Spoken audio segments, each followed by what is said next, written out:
Good morning વિદ્યાર્થીઓ, આપણે ગયા લેક્ચરમાં જે ચેપ્ટર નંબર 8 છે, બરાબર છે, બીએમાં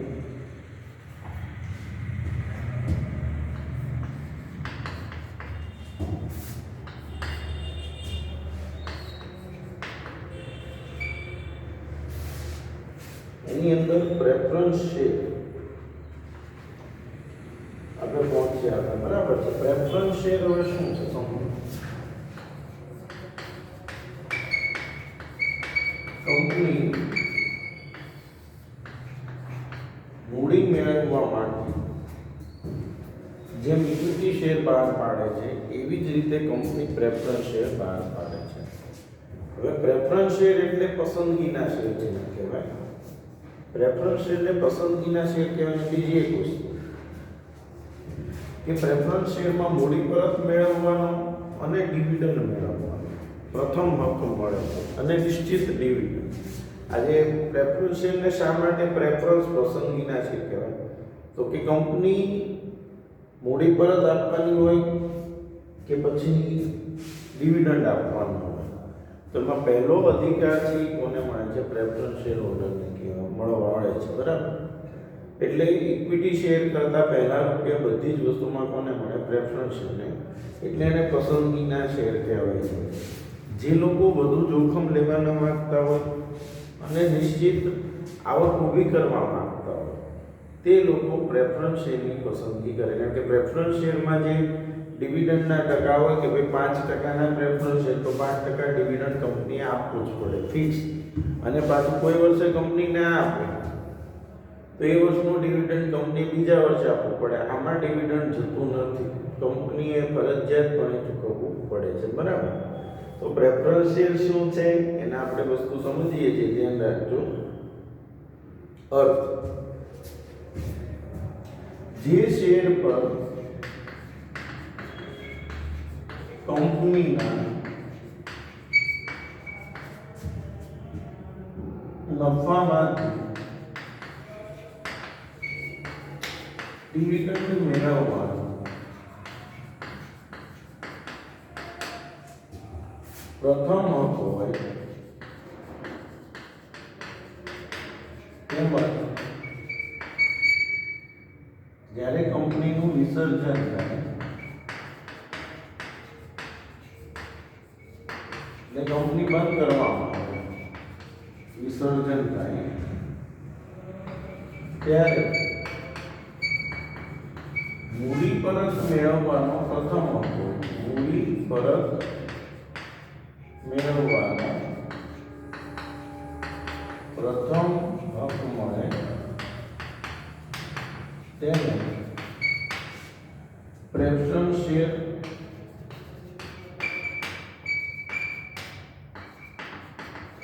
અથવા પસંદગીના શેર કહેવાય.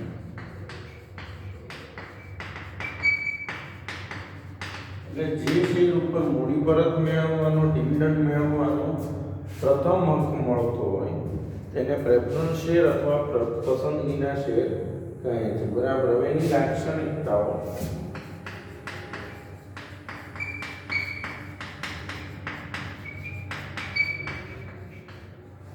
પહેલું, ડિવિડન્ડ. તમને મેં શું કીધું? ડિવિડન્ડ મેળવવાનો પ્રથમ હક મળે છે, બરાબર. નિશ્ચિત દરે ડિવિડન્ડ મેળવવાનો. મેં કીધું પહેલા જ તમને કે પ્રેફરન્સ શેર ઉપર ડિવિડન્ડનો દર નક્કી હોય અને ડિવિડન્ડ મેળવવાનો પ્રથમ હક મળે છે, બરાબર છે. બીજું, મતાધિકાર. તો પ્રેફરન્સ શેરને ઇક્વિટી શેર હોલ્ડરને જેટલા મતાધિકાર મળે તો પ્રેફરન્સને ના મળે, પણ માત્ર જેમાં પ્રેફરન્સ શેર હોલ્ડરોનું હિત સંકળાયેલું હોય, પ્રેફરન્સ શેર હોલ્ડરોને તેમના હિત સાથે સંકળાયેલી કોઈ બાબત હોય, બરાબર છે, કે જેમાં પ્રેફરન્સ શેર હોલ્ડરોનું હિત જોડાયેલું હોય એ બાબતમાં તેમને મતદાન કરવાનો મતાધિકાર મળે છે. પછી પસંદગી. તો જે લોકો સ્થિર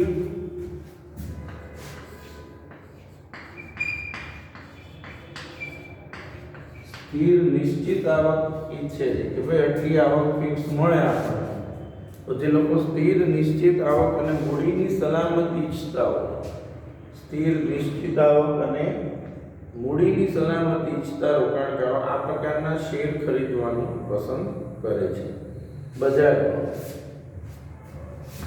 તો આ પ્રકારના શેરના બજાર ભાવ સ્થિર રહે.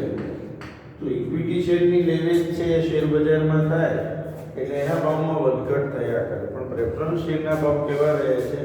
સ્થિર રહે છે. બરાબર. જ્યારે વ્યાજના દરના માળખામાં ફેરફાર થાય ત્યારે જ તેની બજાર કિંમતમાં ફેરફાર થાય છે. એટલે કે આ શેરની કિંમત પ્રમાણમાં સ્થિર રહે છે, જ્યારે બજાર વ્યાજના દરના માળખામાં ફેરફાર થાય ત્યારે જ તેની બજાર કિંમતમાં ફેરફાર થાય છે. પછી જોખમનું પ્રમાણ.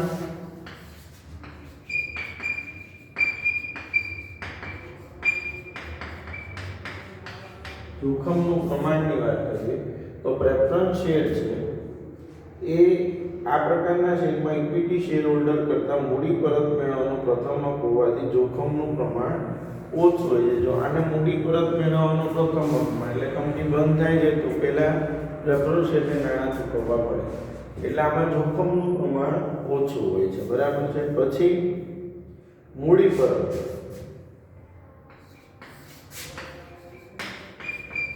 જ્યારે કંપની બંધ થાય, પડતામાં જાય કે દેવામાં ડૂબી જાય તો બધી જ જવાબદારીઓ પૂર્ણ ચૂકવણી કર્યા બાદ, પહેલા બધી જવાબદારી બધાને રૂપિયા ચૂકવાય, પછી પ્રેફરન્સ શેર હોલ્ડરને નાણાં, અને પછી ઇક્વિટી શેર હોલ્ડર, એટલે સૌથી છેલ્લે ઇક્વિટી શેર હોલ્ડરને નાણાં ચૂકવે. એટલે પ્રેફરન્સ શેરની બધી જ જવાબદારી પૂર્ણ કર્યા પછી ઇક્વિટી શેર હોલ્ડર કરતા પહેલા મૂડી પરત મેળવવાનો હક મળે છે. બરાબર છે. એટલે આ છે પ્રેફરન્સ શેરની લાક્ષણિકતાઓ. હવે પ્રેફરન્સ શેરના પ્રકારો.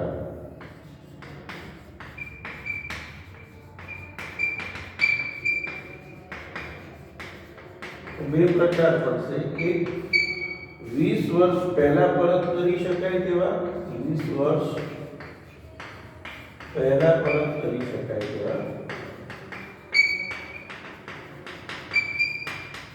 અને બીજું 20 વર્ષ પછી પરત કરી શકાય તેવા. 20 વર્ષ પહેલા અને 20 વર્ષ પછી. હવે ઇક્વિટી શેર અને પ્રેફરન્સ શેરનો તફાવત સમજીએ છીએ. ધ્યાન રાખજો બધા.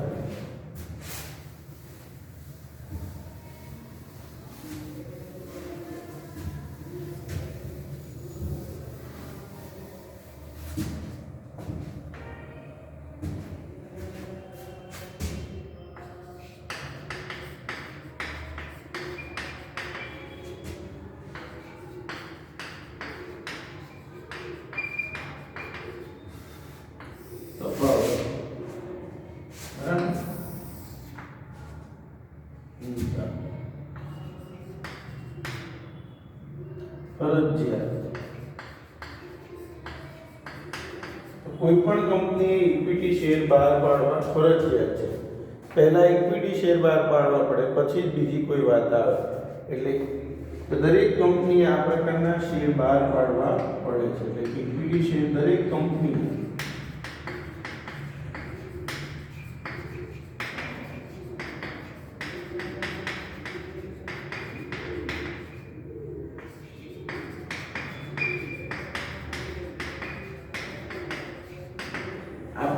શેર બહાર પાડવા છે, આ ફરજિયાત બહાર પાડવા પડે છે. બરાબર. જ્યારે દરેક કંપની માટે આ પ્રકારના શેર બહાર પાડવા ફરજિયાત હોતા નથી. એટલે ઇક્વિટી શેર બહાર પાડવા ફરજિયાત છે, જ્યારે પ્રેફરન્સ શેર બહાર પાડવા ફરજિયાત હોતા નથી. બીજો ડિવિડન્ડનો દર.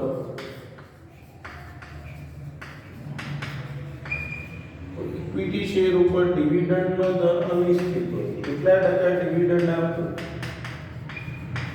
એ કેવું હોય છે? અનિશ્ચિત હોય. ડિવિડન્ડનો દર અનિશ્ચિત હોય. આમાં ડિવિડન્ડનો દર નિશ્ચિત હોય.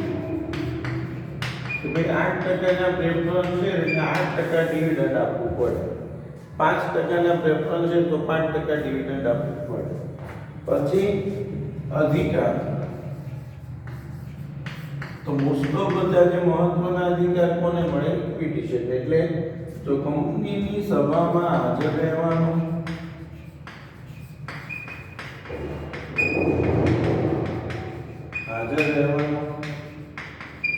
મત આપવાનો તથા સંચાલકોને ચૂંટવાનો.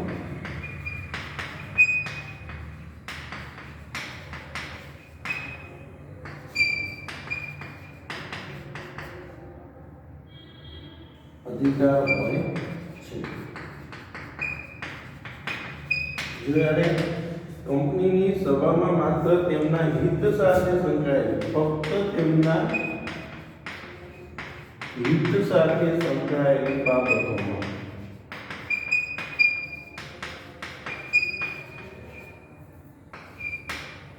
બાબતોમાં મત આપવાનો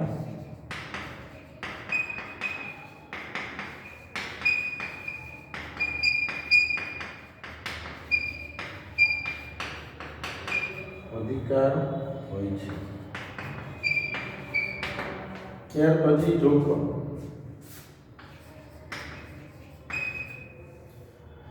તો ઇક્વિટી શેરમાં જોખમનું પ્રમાણ વધુ હોય છે. પ્રથમ શેરમાં જોખમનું પ્રમાણ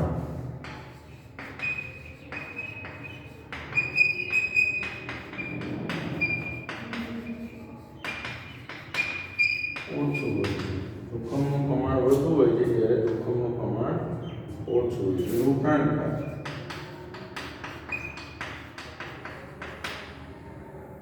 જોખમ લેવા અને શેરમાં સટ્ટો કરવા ઈચ્છતા રોકાણકારો, જે લોકો જોખમ લેવા માંગતા હોય અને શેરમાં સટ્ટો કરવા ઈચ્છતા રોકાણકારો,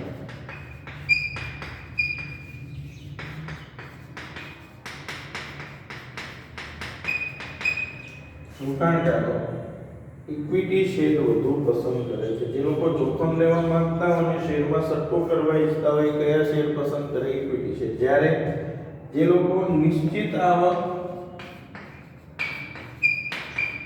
અને મૂડીની સલામતી ઈચ્છતા હોય, તો ભાઈ આમાં જો પ્રેફરન્સ શેરમાં નિશ્ચિત આવક, ડિવિડન્ડ અને મૂડી સલામત, કારણ કે આના શેરની લેવેચ થતી નથી. તો જે લોકો નિશ્ચિત આવક અને મૂડીની સલામત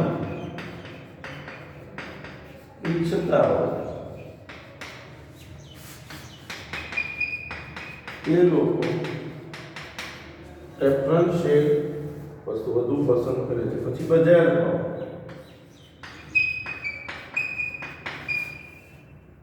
આ શેરના બજાર ભાવમાં વધઘટ થાય છે. શેરના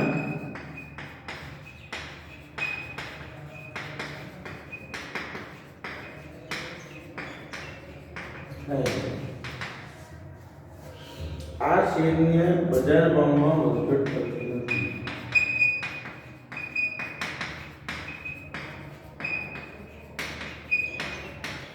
સ્થિર રહે છે. તેમાં મૂડીમાં વૃદ્ધિ. હવે ઇક્વિટી શેર ઉપર હકના શેર મને બોનસ શેર બધું મળે, એટલે ઇક્વિટી શેર ઉપર હકના શેર, બોનસ શેર ને બધું મળતું હોવાથી મૂડીમાં શું થાય? વૃદ્ધિ થાય. બરાબર. હકના શેર, બોનસ શેર મળતા હોવાથી મૂડીમાં વૃદ્ધિ થાય છે. જ્યારે હકના શેર, બોનસ શેર મળતા નથી એટલે મૂડીમાં વૃદ્ધિ થતી નથી.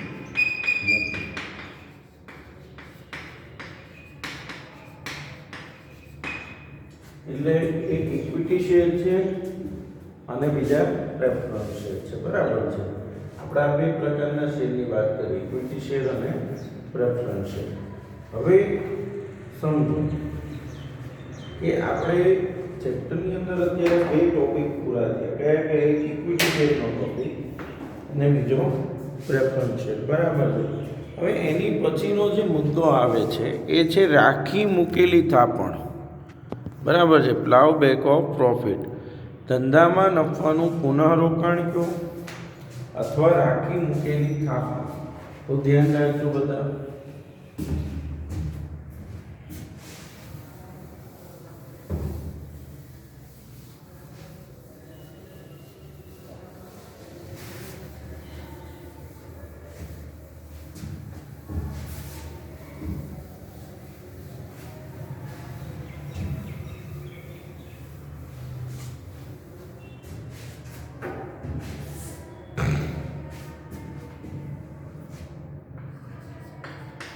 નફાનું ધંધામાં પુનઃરોકાણ અથવા રાખી મૂકેલી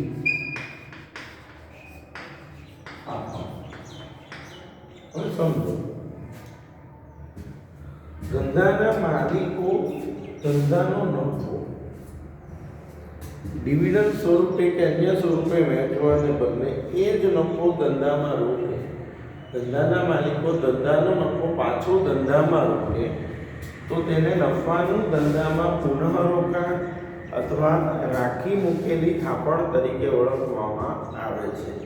હવે સમજો કે ધંધાના માલિકો જ્યારે ધંધાનો નફો ધંધામાં રોકશે તો એને બહારથી મૂડી લેવા જવાની જરૂર પડતી નથી. અને જ્યારે બહારથી મૂડી ન લાવવી પડે એટલે એટલો વ્યાજનો બોજો ઘટી જાય. અને વ્યાજનો બોજો ઘટે સાથોસાથ ધંધાની જ મૂડી ધંધામાં રોકાતી હોવાથી ધંધાના મૂડીમાં લાંબા ગાળે મોટો વધારો થાય છે. એટલે જો રાખી મૂકેલી થાપણ બરાબર છે. એનો અર્થ કંપની પોતાની સમૃદ્ધિના સમયમાં વધુ નફો કમાય ત્યારે બધો જ નફો ડિવિડન્ડ સ્વરૂપે વહેંચવાને બદલે જ્યારે કંપની પોતાની સમૃદ્ધિના સમયમાં વધુ નફો કમાય ત્યારે બધો જ નફો ડિવિડન્ડ સ્વરૂપે વહેંચવાને બદલે આ નફાનો અમુક ભાગ અનામત સ્વરૂપે ધંધામાં રાખે છે. બધો જ નફો ડિવિડન્ડ સ્વરૂપે વહેંચવાને બદલે આ નફાનો અમુક ભાગ બરાબર છે અનામત સ્વરૂપે ધંધામાં રાખે છે. ધંધાની ભવિષ્યમાં ઊભી થતી જવાબદારીઓ અદા કરવા આ રાખી મૂકેલી કમાણીનું ધંધામાં પુનઃરોકાણ કરવામાં આવે તેને નફાનું પુનઃરોકાણ કહે છે. આ રાખી મૂકેલી જે કમાણી છે એનું ધંધામાં પુનઃરોકાણ કરવામાં આવે છે તેને નફાનું ધંધામાં પુનઃરોકાણ કહેવામાં આવે છે. હવે ફાયદા. નફાના ધંધામાં પુનઃરોકાણના ફાયદા. ટૂંકમાં કંપની તેના સારા સમયમાં બરાબર સમૃદ્ધિના સમયમાં વધુ નફો કમાય ત્યારે બધો જ નફો ડિવિડન્ડ સ્વરૂપે વહેંચવાને બદલે આ નફાનો અમુક ભાગ અનામત સ્વરૂપે રાખે છે. ધંધામાં ભવિષ્યમાં ઊભી થતી જવાબદારીઓ અદા કરવા આ રાખી મૂકેલી કમાણીનું ધંધામાં પુનઃરોકાણ કરવામાં આવે તેને નફાનું પુનઃરોકાણ કહે છે. એના ફાયદા. તો પહેલો ફાયદો મંદીના સમયમાં ઉપયોગી.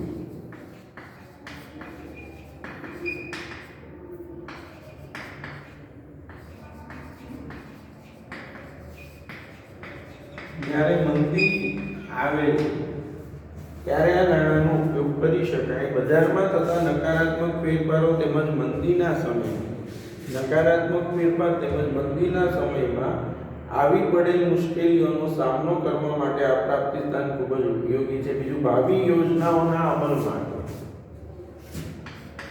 ભાવિ યોજનાઓના અમલ માટે જ્યારે ધંધાનો માલિક ભવિષ્યમાં કોઈ મોટી યોજના શરૂ કરવા માંગતો હોય ભવિષ્યની અંદર એણે કોઈ મોટું રોકાણ કરવાનું હોય તો અથવા કોઈ મિલકત ખરીદવાની હોય તો જો આ નફાનું પુનઃરોકાણ કરતો જશે તો એટલી મૂડી ભેગી થતી જશે અને ત્યારે એ કોઈ પણ મિલકત ખરીદી શકશે અને પોતાની જે યોજના એને વિચારી છે એને સાકાર કરી શકશે. એટલે ધંધાકીય એકમના વિકાસ વિસ્તરણ અને આધુનિકીકરણ જેવી ધંધાકીય એકમના વિકાસ વિસ્તરણ અને આધુનિકીકરણ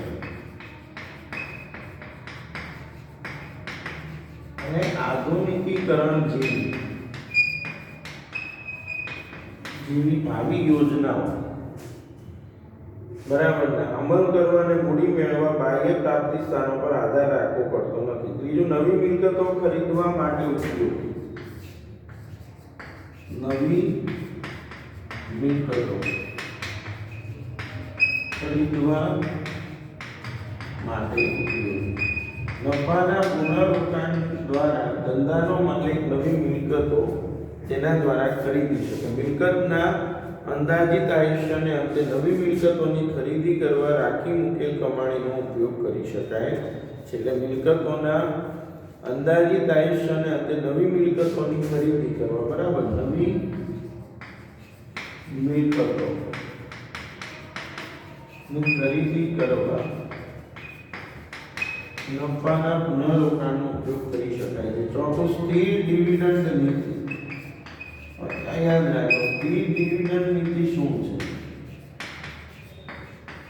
ધારો કે કંપની છે, એને કોઈ વર્ષે 8% ડિવિડન્ડ આપ્યું, બીજા વર્ષે 8% ડિવિડન્ડ આપ્યું. હવે ત્રીજા વર્ષે કંપનીને નફો ઓછો થયો અને કંપની 8% ડિવિડન્ડ આપી શકે તેમ નથી. હવે તમે સમજો એક વસ્તુ કે જો કંપની ડિવિડન્ડ ઓછું આપે ગયા વર્ષ કરતા, તો કંપની પ્રતિષ્ઠાને નુકસાન પહોંચે. એટલે કંપની શું કરે છે? ધારો કે કંપનીએ 6% ડિવિડન્ડ આપી શક્યા હોય, તો 2% ડિવિડન્ડ કંપની નફો જે પડ્યો રહ્યો એમાંથી ઉપયોગ કરીને ડિવિડન્ડ ચૂકવશે. એટલે 8%નો દર જાળવી રાખશે, જેથી કરીને કંપનીની જે પ્રતિષ્ઠા છે એને કોઈ નુકસાન ન પહોંચે. એટલે નફાના પુનરોત્થાન દ્વારા કંપની સ્થિર ડિવિડન્ડ નીતિ અપનાવે છે. બરાબર છે? એટલે જો કંપની કેટલીક વાર સ્થિર ડિવિડન્ડ નીતિ અપનાવે ત્યારે રાખી મૂકેલ કમાણી ઉપયોગી નીવડે છે. પછી બોજ મુક્ત મિલકતો. નફાના પુનરોત્થાનને કારણે કંપનીએ પોતાની કોઈ મિલકતો ગીરવે મૂકવી પડતી નથી. પોતાની મિલકતો છે એ સલામત રહે છે. જો રાખી મૂકેલ કમાણી માલિકીનું ભંડોળ હતી, મિલકતો ઉપર કોઈ બોજો ઊભો થતો નથી. પછી ઊંચીની મૂડી પરત કરી શકાય. કંપનીએ ડિબેન્ચર બહાર પાડેલા હોય, બોન્ડ બહાર પાડેલા, કોઈ પણ નાણાં ઉછીના લીધેલા હોય, તો એ નિશ્ચિત સમયના અંતે પાછા આપવાના. તો એ જ્યારે પાછા આપવાના હોય ત્યારે કંપનીએ જો આ નફો પડ્યો રહેવા દીધો છે તેનો એ ઉપયોગ કરી શકે. એટલે ઉછીની મૂડી પરત કરી શકાય. મૂડી પડતરમાં ઘટાડો. કંપનીની જે મૂડી પડતર છે, મૂડી મેળવવા માટે કંપનીએ જે ખર્ચ કરવો પડે છે એ આમાં કેવો થાય છે? ઓછો થાય છે. એટલે કે રાખી મૂકેલ કમાણી ઉછીની લીધેલ મૂડી પરત કરવા ઉપયોગી છે. રાખી મૂકેલ કમાણીને કારણે ધંધાકીય એકમે મૂડી મેળવવા બહારના પ્રાપ્તિ સ્થાનો પર આધાર રાખવો પડતો નથી. પરિણામે મૂડી પડતરમાં ઘટાડો થાય. કારણ કે મૂડી મેળવવા તમે કોઈ પણ ઇક્વિટી શેર કે બીજું કંઈ પણ બહાર પાડો તો જાહેરાતો કરવી પડે ને એમાં ખર્ચો થાય. એ ખર્ચો આમાં થતો નથી. અને છેલ્લે માલિકીનું ભંડોળ. તો નફાનું પુનરોત્થાન જે છે એ માલિકીનું ભંડોળ છે, માલિકના પોતાના જ રૂપિયા છે, એના ઉપર કોઈ એને વ્યાજ ચૂકવવું પડતું નથી. બરાબર છે? એટલે આ હતું નફાના પુનરોત્થાનની વાત કરી. હવે એના ફાયદા જોયા. બરાબર છે? બરાબર. આવતા લેક્ચરમાં આપણે એની મર્યાદા અને ઉછીના ભંડોળોની શરૂઆત કરીશું. બરાબર છે? Thank you.